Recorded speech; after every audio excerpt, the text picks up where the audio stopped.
Bienvenido a todos dans ce nouvel épisode de podcast.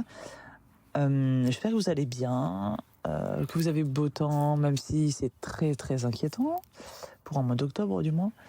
Mais on va pas se le cacher, c'est très appréciable quand même parce que voilà, ça fait déjà un mois de chauffage. Au prix que ça coûte maintenant, malheureusement, on est quand même content de ne pas être obligé de le mettre déjà maintenant. Même si le matin, il fait pas chaud. Hein. Ce matin, il faisait 6 par chez nous. Donc bon, voilà.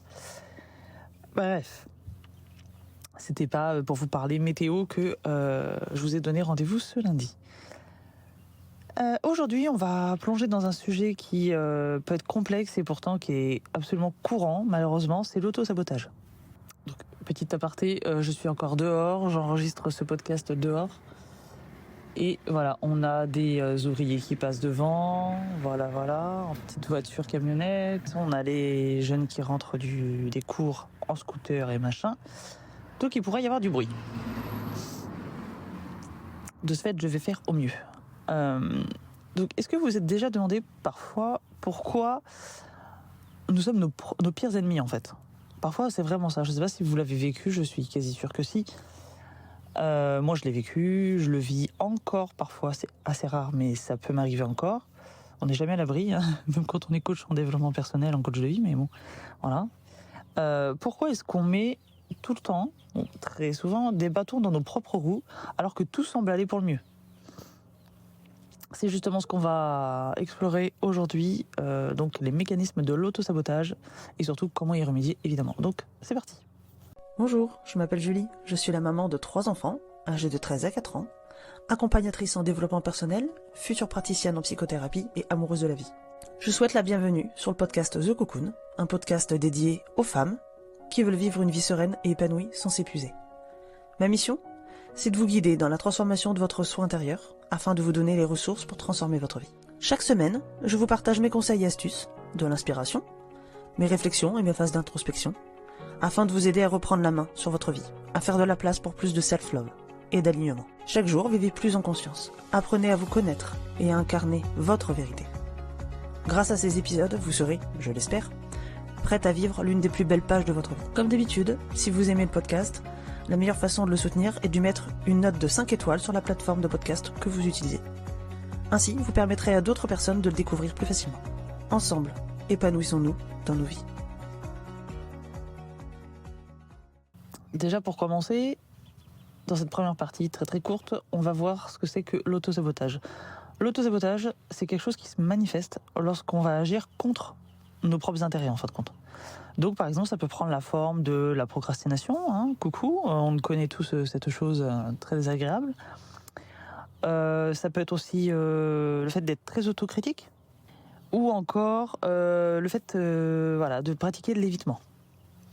D'ailleurs, selon le docteur Steven Berglas, qui est expert de ce qu'ils appellent aux États-Unis le self-help, ces comportements sont souvent une manière de prendre le contrôle en fait d'une situation et de protéger notre estime de soi.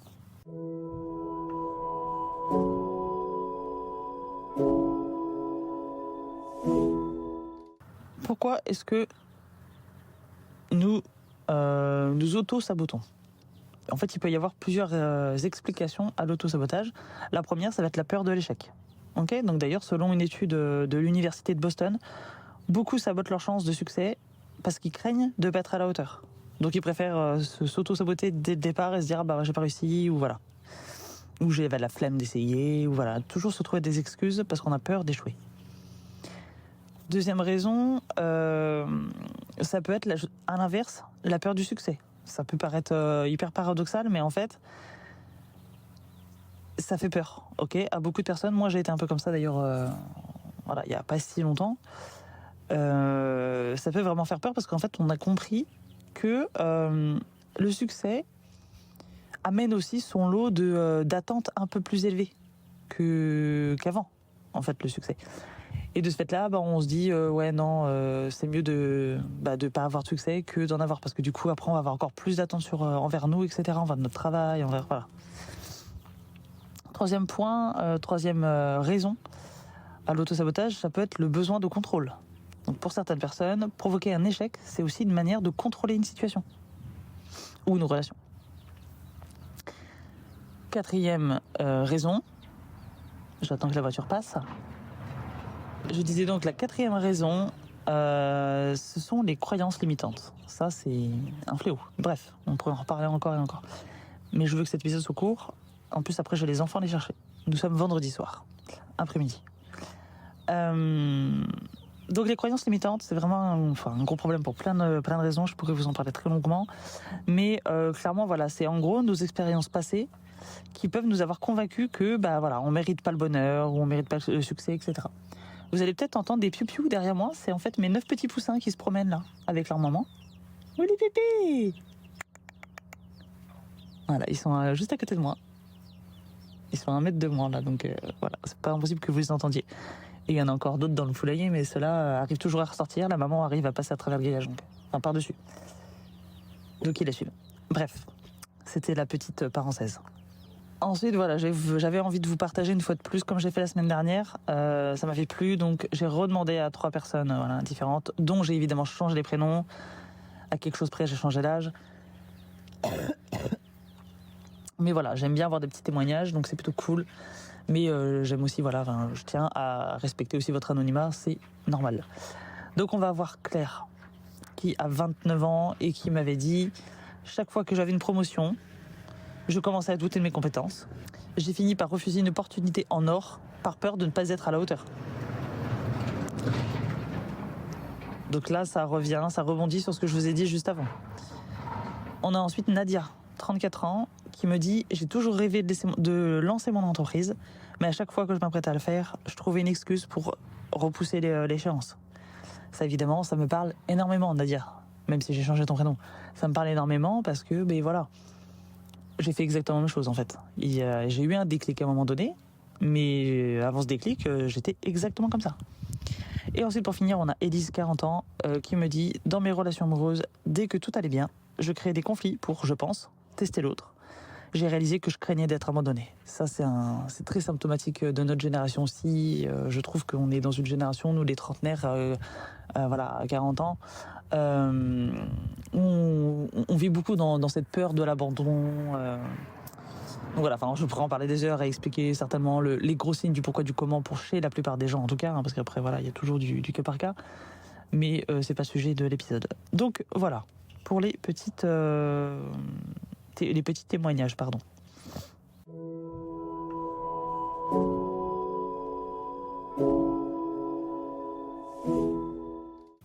Enfin, ce qui nous intéresse fortement, comme toujours, c'est la solution à notre problème, ou du moins un début de solution à nos problèmes, parce qu'évidemment, il faut aussi se les sortir de derrière et aussi travailler sur soi et sur le fait d'avoir une solution. Moi, je vous tends la perche, je vous prémâche le travail, mais après, ça peut venir que de vous. Voilà. Après, par contre, bien sûr, s'il y a besoin d'en parler, n'hésitez pas à venir me voir sur The Cocoon Harmony, qui est mon compte professionnel. Et là, on peut en discuter en MP, en DM et tout ça. Il n'y a pas de problème. Je reste à votre écoute. Il n'y a aucun souci. Donc voilà, comment est-ce qu'on peut, maintenant qu'on a mieux compris ce que c'était que l'autosabotage, comment est-ce qu'on peut y faire face? Déjà, premièrement, on peut prendre conscience. Ok, donc ça veut dire le simple fait de reconnaître ces comportements, c'est déjà un grand pas en avant. Ok, c'est un peu comme si vous aviez mal à la dent. Vous n'êtes pas encore soigné. Mais déjà, le fait d'avoir accepté le fait que vous aviez mal à la dent, ça va peut-être vous aider après pour aller prendre rendez-vous chez le dentiste. Et ensuite, pour y aller, etc. Et ensuite, pour suivre vos soins. Ok ? Donc c'est exactement pareil. Ensuite, numéro 2. Numéro 2, on va définir ses objectifs. Ok ? Donc, savoir exactement ce que vous voulez, vraiment. Ça peut vraiment vous aider à rester sur la bonne voie. Ok, réécouter si vous voulez plus vous orienter sur un sujet d'organisation et d'objectifs. J'ai fait 2 réels. J'avais fait un live en fait que j'ai découpé du coup en 2 réels sur mon compte pareil The Cocoon Harmony. Vous pouvez le voir. Il détaille bien les différentes étapes d'organisation pour vivre sereinement. Et sinon, il me semble avoir fait un épisode ou une vidéo YouTube sur justement ce que c'est qu'un objectif, comment les poser et les concrétiser. Parce que c'est pas seulement l'idée c'est pas seulement d'en avoir, c'est aussi d'aller au bout et de les concrétiser. Et enfin, on va avoir l'avant-dernier point qui sera le fait d'affronter ses peurs. Et oui, ça c'est la partie sortie de zone de confort. C'est pas le truc où on est le plus à l'aise. Je reconnais complètement. moi la première. Je n'ai jamais été à l'aise avec le fait de sortir de ma zone de confort. C'est le principe même de sortie de zone de confort. D'ailleurs, je vous invite à écouter l'épisode que j'ai fait dessus. Mais voilà, c'est très important. Donc vraiment identifier vos peurs. Et puis il faut s'y confronter. Alors on parle pas de phobie, ok. Là, c'est simple, c'est qu'il vous faut. Parce que voilà, c'est comme ça. La phobie, c'est quelque chose qui se soigne. C'est une grosse problématique. Et là, par contre, on parle de santé mentale. Donc là, c'est autre chose. Par contre, c'est simplement une peur, ce qui est déjà pas mal, soit dit en passant. Voilà, il faut quand même la confronter. Et après, si vous en avez besoin, la thérapie, ça reste quand même une bonne option. Enfin, de toute façon, moi, je suis une très grande fan de thérapie. Hein. Je pourrais passer ma vie en thérapie, je pense. J'adore, parce que voilà, c'est hyper bien, j'adore. Donc, c'est un conseil que je vous donne, de suivre une thérapie. Moi, je ne suis pas thérapeute, quand bien même j'aurais pu l'être. Je n'ai pas poussé, voilà, les études, parce que c'est pas ça que je voulais faire. Le coaching me représente beaucoup mieux, je trouve. En tout cas, là, dans cette partie de ma vie dans laquelle je suis, c'est ce qui me correspond le mieux. Et donc, quand on est coach, on aide à l'atteinte d'objectifs. On n'aide pas sur le plan santé mentale, quoi. D'ailleurs, j'en ai fait un post différence entre psy, thérapeute, etc.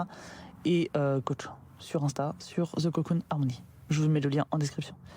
Et le 4e point, ça va être de célébrer vos succès. Bah oui, parce que c'est bien de se battre pour réussir, etc. Mais une fois qu'on y arrive, même si c'est un tout petit truc de rien du tout qu'on a réussi à faire, c'est très important de prendre le temps de reconnaître et de célébrer du coup ces petites ou grandes réussites. Ok ?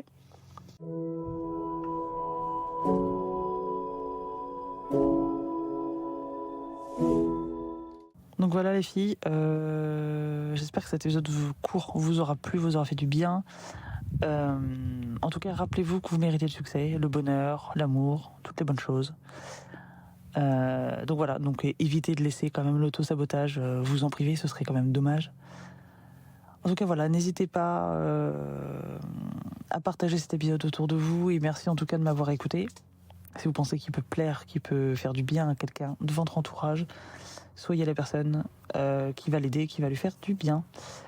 Voilà, sur ce, les personnes aussi, si j'ai vu ça, qui m'écoutent sur YouTube, vous êtes très nombreuses à m'écouter, ou peut-être nombreux aussi, je ne sais pas, à m'écouter sur YouTube. C'est assez énorme. D'ailleurs, vous êtes beaucoup plus nombreux sur YouTube que sur n'importe quelle autre plateforme d'écoute de podcast, donc c'est assez dingue.